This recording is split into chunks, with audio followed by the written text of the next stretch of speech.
Hello friends, सत श्री अकाल, आदाब, नमस्ते, welcome back to our channel Ilahi reaction. आज हमने चैनल पर लेकर आए बहुत इंटरेस्टिंग वीडियो पे रिएक्शन, जिसमें हम रिएक्ट करने वाले हैं Kashmir belongs to Pakistan and one day it will return. आज का जो टॉपिक है वो बहुत ही ज्यादा इंटरेस्टिंग होने वाला है। लेट्स सी इसके अंदर क्या बात की हुई है, फिर बात करेंगे इसके बारे में। कश्मीर की रियलिटी बहुत अलग है जिसे हम आज जानते हैं उस कश्मीर से। इस कश्मीर को एक स्प्रिंग की तरह शायद दबा के रखा गया है और जिस दिन ये प्रेशर हटा उस दिन पता नहीं क्या हो जाएगा। आज के इस पॉडकास्ट पे हम बात कर रहे हैं कश्मीर के बारे में। हम बात कर रहे हैं इंडिया और पाकिस्तान के रिलेशनशिप के बारे में। हम इस पॉडकास्ट पे जानने वाले हैं इंडिया और कश्मीर के रिलेशंस को, कश्मीर के पॉलिटिक्स को और साथ ही साथ बहुत सारी एस्पियोनाज की दुनिया से रिलेटेड चीज़ों को। You will get to know कि कितने सारे ब्लंडर्स इंडियन पॉलिटिशियंस ने कश्मीर में किए हैं। This Oh my podcast God. Is truly a gem in itself. मुझे समझना है कि ये क्या हो रहा था कि आईबी यासिन मलिक को कोट करती है, बट आईबी को कभी ये नहीं समझा कि ये बंदा किस साइकी से ऑपरेट कर रहा है। The problem with IB at that point in time was, and I say specifically, Dullat Sahab, he believed that he is too clever. What? And most people thought, and Oh, as history no. has proved, इन्होंने he सीधे was too नहीं clever he to नाम have. लिख दिया। उनकी किताब मैंने बड़े ध्यान से पढ़ी और वैसे भी मेरा जो एक्सपीरियंसेस हैं और जो भी बातचीत हुई है पूरे 90 से लेके जब लगातार लोग इंस्टांसेस बताते रहते हैं, तो वो कहते थे कि हम पर्सुएड करेंगे, बैक चैनल्स करेंगे, ये सब करेंगे। And he became such a you know confident is a very like he would obey Farooq Abdullah. But Y?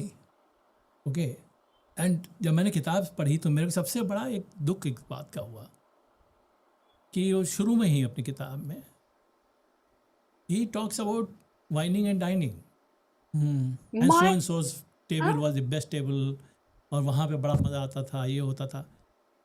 So Farooq Abdullah again as a politician, what Farooq Abdullah did? Dullat was the center's agent in Srinagar.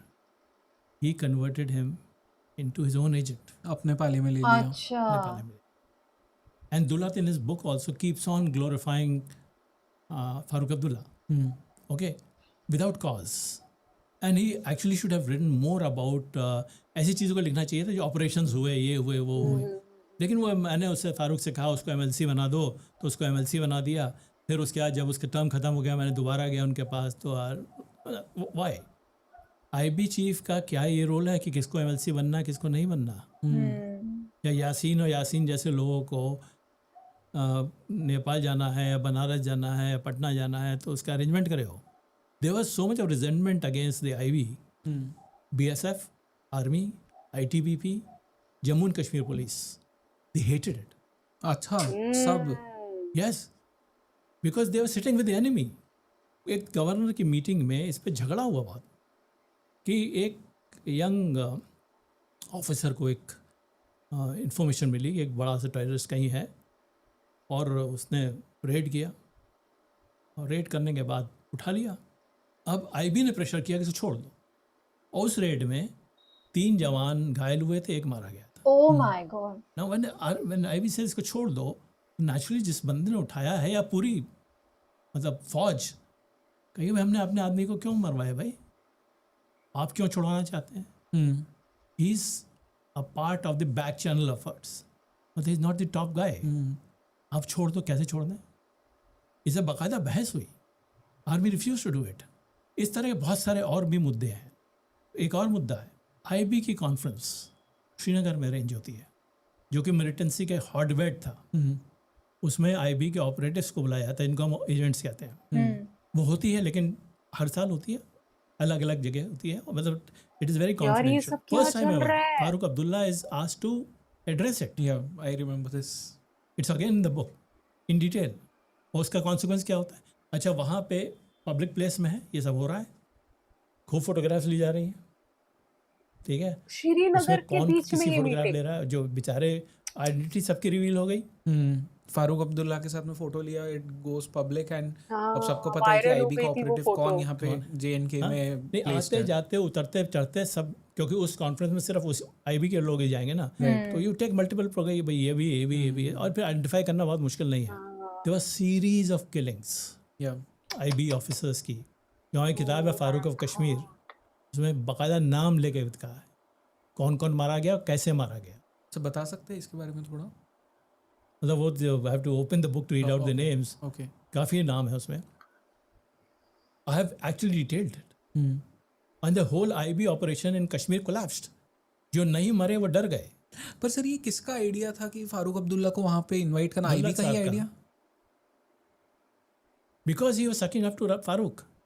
It is good to, ठीक है, आप on behalf of government of India, आपका job नहीं है कि आप जाके फारूक अब्दुल्ला का रिस्की भी है। और अगर मतलब Oh. So this is what, क्योंकि मैंने दुल्लत साहब की सारी किताबें पढ़ी एंड दिस इज जो मैं समझ नहीं पाता हूँ कि आई अंडरस्टैंड कि किसी के साथ में आपको रिलेशनशिप एस्टैब्लिश करना है तो यू सोशलाइज विद देम, पर इतना ज्यादा एस्टैब्लिश करना कि आप अपने सीक्रेट मीटिंग्स तक में उन्हें बुलाए, उसके बुला बारे में रहे हैं, उन्हें इन्फॉर्मेशन दी, तो that just doesn't make sense. मतलब मेरे दिमाग में वो मैं कनेक्ट नहीं कर पाता कि ये जो एक इंसान जो इतने बड़ी पोजीशन पे है, हु आई एम एक्सपेक्टिंग कि जो हमारे एजेंट्स को सेफगार्ड करने का उनका काम है, हमारे जोग्राफिकल लोकेशंस को सेफगार्ड करने का उनका काम है, वो ये सब चीजें करेंगे। वही Again, secrets Doesn't make reveal sense कर at all. वो स्लिप ऑफ टंग कहते हैं ना, उसी तरह दुल्ला साहब ने अपनी किताब में वही स्लिप है, the reason is there, wining and dining. तो he got won over by wining and dining and that plush life and Farooq Abdullah the charmer.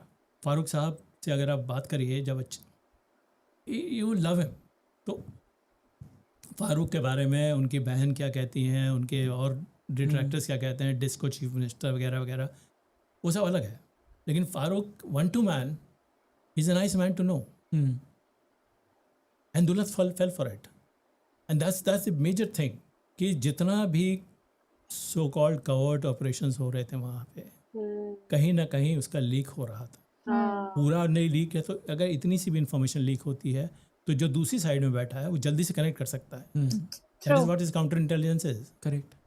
So this whole mess has been created because I directly blame the AB, and I say that politically speaking, Farooq Abdullah made the right use of the right man to get his purpose served. Right, because as a politician वो खुद के interest देख रहे थे और उस interest के लिए उन्हें politics, as we all call it the dirty game, तो उन्होंने खेला वो डर्टी गेम खुद के बेनिफिट्स के लिए। हाँ, और सबसे अच्छी बात है यह कि मतलब इंटरेस्टिंग बात यह है कि कहीं भी फारूक अब्दुल्ला ने अपने हाथ गंदे नहीं किए। Just like a politician. या आज़ाद Oh कश्मीर, my God. मतलब हमको चाहिए आज़ादी जो कि एक न्यूट्रल स्टेट हो but pro Pakistan. That's why he sought the help. Oh my Sheikh God. Abdullah also sought the help of Mao, China. China. He also went all the way to Saudi Arabia and other places. And when he came back, he had the meeting in Tripoli, Algeria में, and he was arrested the moment he landed in India because he was hobnobbing with all the powers which were anti-India. And this meeting with China was arranged by Bhutto, who Oh was then the foreign minister. And Tripoli में किससे मिलने गए थे? Mao से। Tripoli में माओ से मिलने। Okay. ये क्या चल रहा है? एंड उसको एक्सप्लेन उन्होंने ऐसा किया कि ही जस्ट ड्रॉप्ड इन।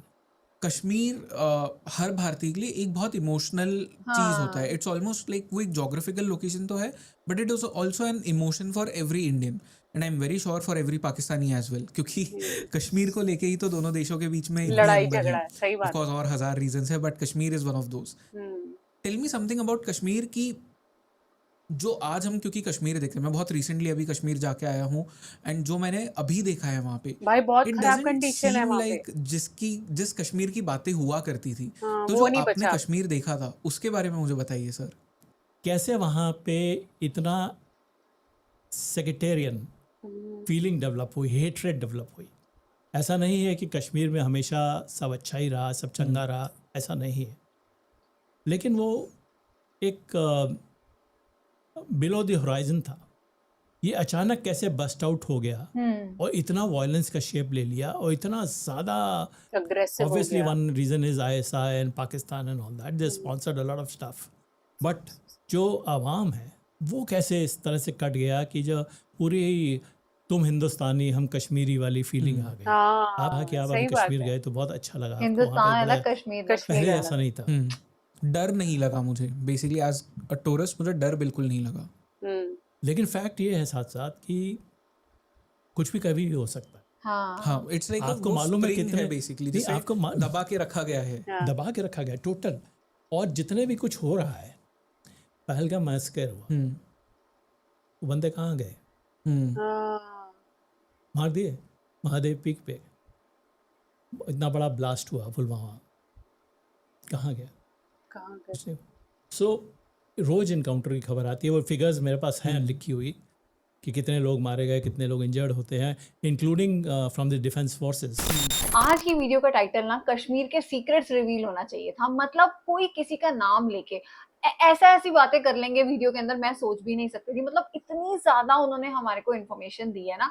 हमें पता है वहां पे ऐसा सब चल रहा है, ये सब चीजें न्यूज में देखी है, सोशल मीडिया पर देखी है, बट कोई इतना फ्रंट पे आके ये ऐसे सब चीजें बोल रहा है ना, वो मतलब मैंने एक्सपेक्ट नहीं किया था। आज की वीडियो सच में बहुत सरप्राइजिंग थी मेरे लिए। ओह माय गॉड, इस पॉडकास्ट में तो आई थिंक उनके बीच में जो कन्वर्सेशन चल रही थी ना, उससे हम इतने ज्यादा शॉक हुए हैं।